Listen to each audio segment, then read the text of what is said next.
রাজনৈতিকভাবে আমি জেল খেটেছি প্রায় 4.5 মাস। এখন আমার পিছনে যদি একটা সাপও উঠে আসে দাঁড়ায় থাকে, আমার পলানোর সুযোগ আছে ভাই? বিএনপি করলে কি আমি সাকিব খান হয়ে যাবো? জায়েদ খান নামে একটি মামলা হয়েছে, দেশনেত্রী বেগম খালেদা জিয়ার গাড়ি বহরে হামলার মামলা। যখন আমি কোর্টে দাঁড়িয়েছি তখন দেখলাম যে বাদী যে সেই সাক্ষী, আমার তরফ থেকে কোনো সাক্ষী চলবে না। এবং আমি দীর্ঘদিন যাবত রাজনীতি করি। 1988 সাল থেকে আমি একটি রাজনৈতিক দলের সাথে সম্পৃক্ত, যার নাম হচ্ছে বাংলাদেশ জাতীয়তাবাদী দল। বর্তমানে আমি এই দলের যে কালচারাল ফ্রন্ট, যেটা মানে সাংস্কৃতিক অঙ্গ সংগঠন, বাংলাদেশ জাতীয়তাবাদী সামাজিক সাংস্কৃতিক সংস্থা জাসাসের কেন্দ্রীয় কমিটির যুগ্ম আহ্বায়ক।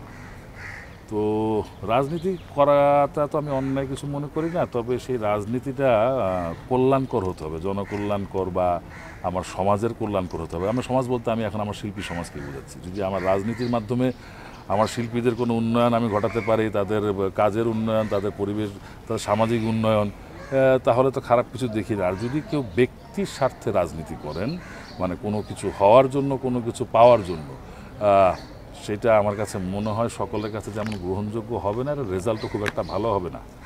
রাজনৈতিকভাবে আমি জেল খেটেছি প্রায় 4.5 মাস। আমার নামে অনেক মামলা হয়েছিল, আমাকে মামলা দিয়ে আমাকে ধরে নিয়ে আমাকে নাশকতার মামলা, বিস্ফোরক মামলা, গাড়ি পোড়ানোর মামলা, এই সমস্ত মামলা দিয়েছিল। যদিও এটা কোনো শিল্পীর পক্ষে করা সম্ভব বলে আমার মনে হয় না, কারণ আমরা এমনই পরিচিত মুখ, এ ধরনের অঘটন ঘটিয়ে আমরা পলাবো কোথায়? আমাকে অনেকেই বলতো না, সময় পলিয়ে সাবধানে থাকো, পালায় থাকো, এন করো তেন করো।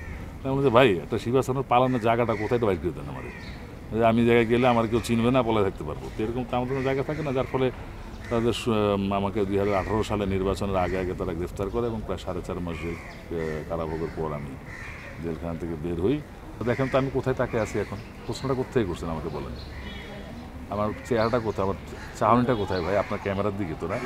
এখন আমার পিছনে যদি একটা সাপও উঠে আসে দাঁড়ায় থাকে, আমার পলানোর সুযোগ আছে ভাই? বলেন। ওই ভদ্রলোক উনি কখন কিভাবে আমার পিছনে এসে দাঁড়িয়েছেন আমার তো সেটা জানাই নেই। যখন ইন্টারভিউটা শেষ করলাম, আমাদের এখানে আপনারা অনেকেই ছিলেন মনে ওই দিন, ইন্টারভিউ শেষ করলাম যখন সব শেষ হয়ে ঘুরে দেখেও দাঁড়িয়েছে। আপনারা দেখেন যে ওর দিকে কি একবার আমি তাকিয়েছি বা ওকে হাত দিয়ে ইশারা করেছে আমার পাশে এসে দাঁড়াও? না, ও নিজে থেকে পিছনে এসে দাঁড়িয়েছে। আমি যেহেতু আপনাদের সামনাসামনি কথা বলছি, পিছনে দেখার সুযোগ হয়নি কে আছে না আছে। একটা ভালো অভিনয় শিল্পীর কাজ ভালো অভিনয় করা।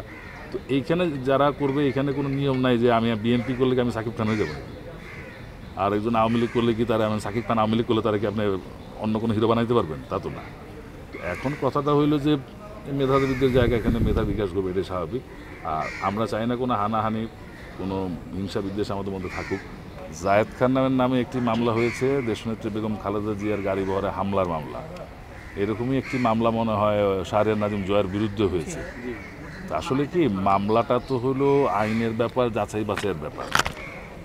যাচাই বাছাইয়ের পরেই তো মানুষ প্রমাণিত করতে পারবে যে তার বিরুদ্ধে মামলা সঠিক না ভুল। এমন তো না যে আগের সরকারের মতো যে আমরা যখন কোর্টে গিয়েছি, যখন আমি কোর্টে দাঁড়িয়েছি তখন দেখলাম যে বাদী যে সেই সাক্ষী, আমার তরফ থেকে কোনো সাক্ষী চলবে না। পুলিশ বাদী, পুলিশই সাক্ষী, এবং তার সাক্ষীর উপরে আমার সাজা হচ্ছে।